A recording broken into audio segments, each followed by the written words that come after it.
Okay, I'm going to show you how to reassemble a Barient number 24 self-tailing winch. Start off with the base plate. What differentiates your starting point is going to be a raised uh, pedestal here molded into the base plate. Just keep that to one side, and we'll use that as a reference point for this second gear assembly. You start off with the center gear, which is going to go in this center hole here. Center gear is a large gear, has a recess to so the paws can actually latch into. Uh, that assembly goes with this opening, this recess here, facing up. You're going to need the mating portion of that, which is assembly that looks like this. It has two spots for the paws to go into. What you do is put this first gear down in the center, install your paws. I'm just going to do one. The paws get installed in these recesses with a spring. I don't know if you can see this, but the spring has a straight leg and a bent leg on it. This is the bent leg over here on this side. This is the straight leg. The straight leg goes up against the winch paw like this. And then this gets inserted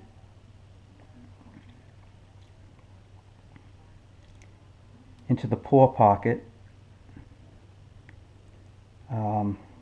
I'm not going to do that. It's kind of awkward to do while I'm holding it facing the camera, but it gets inserted in there with the spring in place, just to save some time. I'm not going to assemble the paws.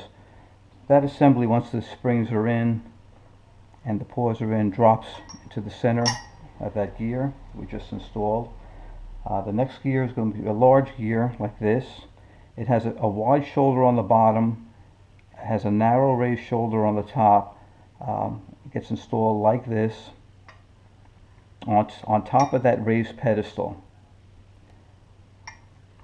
So you put that in place. There's a bearing cage that drops in the center of the gear, and then there's three shafts, three small stainless steel shafts. The two long ones are differentiated. One has a shoulder on it, and one is smooth all the way across. We're going to use the shortest shaft out of those three. Drop that in the center of that bearing cage, and then that'll drop into the pedestal molded into the base of the winch. The next gear assembly is going to be over here. There are two smaller gears. We're gonna use the one that's not the shorter in height. They're the same diameter, same number of teeth, but we're gonna use that one at this location here. Put that there. You're going to use one bearing cage in the center of that. That gets engaged into this gear. Then there's going to be a washer, and we use the shaft with the shoulder on it. The washer goes on the shaft, it gets stopped at the shoulder, and then that shaft gets placed in the center of the bearing and it engages the bottom of the base plate. The next assembly is going to be that last gear, which is the tallest one. That gets engaged into this gear here. There's a double bearing cage assembly. Drop both of them into the center of the gear. And we use the last long shaft with no shoulder. That gets dropped in the center, engages the base plate also. Then there's a shaft with paw pockets on it. And there's another assembly where the paws engage with a gear fastened to the bottom of that. That's one assembly. That gets centered on that center bottom gear, and the this gear here engages this gear over here. We would install the pawls in these pockets like we did before with the springs. One here, one on the other side, here and here. That would get dropped in the center of this assembly. It would engage the bottom hole of the base plate, which is here, and that's good to go. Now that whole bottom assembly is completed, we take the main shaft. There's 3 large holes in it, 1, 2, 3, which engage the shafts that we put in. So we'll take that, put it over the top,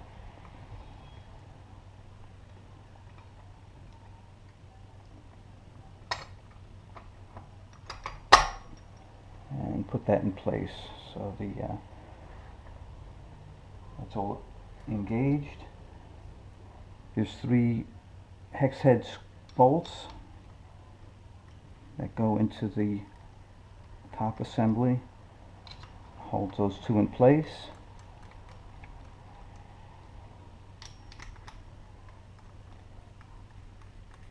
And you would use a 1/4 inch hex head Allen wrench to snug those up.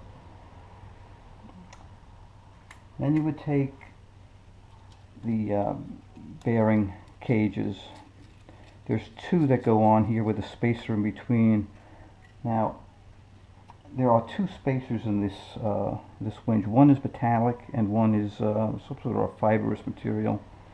The metallic one we're not using, and we're using the shorter of the 2 spacers, and that's going to go between the 2 bearing races, like so. Now we can put that aside for a moment. Take our drum assembly. We take the bottom jaw, which has a bunch of holes in it, but there's three holes in the bottom assembly which will line up with the 3 holes in the top of the winch drum. Put those in place, just line those up.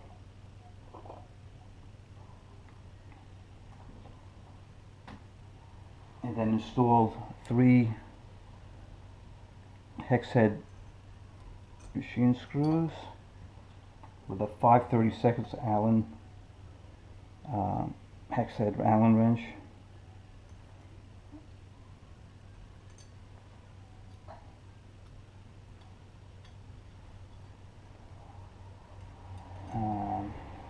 You would snug those up.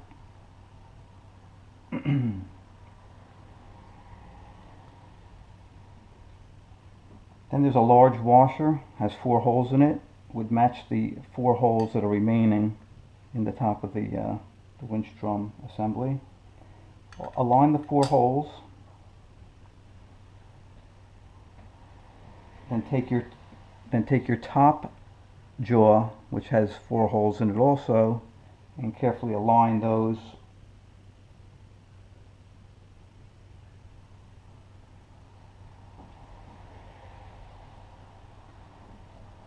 Now there's 4 shoulder screws. There's a long shoulder and some threads at the bottom.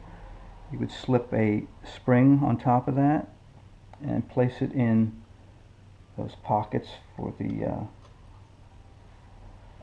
screw. A slotted screw head.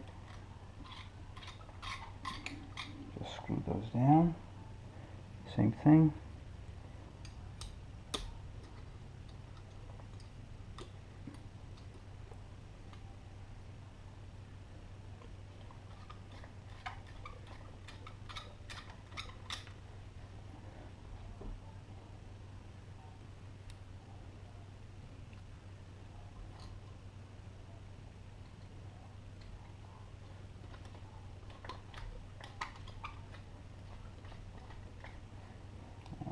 One. So that's where we're at right now. Last one will go in here, obviously.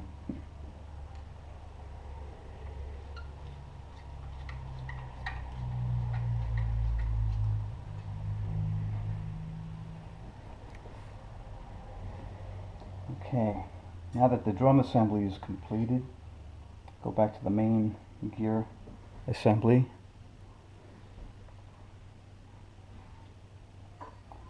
You drop the drum assembly on top carefully.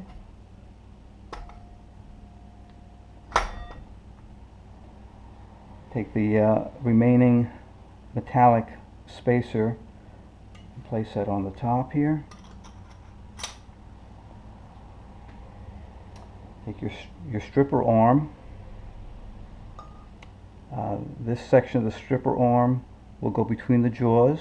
Set that in place there, and then just fit it on top of the spindle so it engages the little notches like so. Drop in the piece that engages the winch handle on top, and then this is a large nut that you could use a spanner wrench in these two holes here to tighten it. So just drop that on the top, spin that around, and you can snug it up with a spanner wrench, and you're done.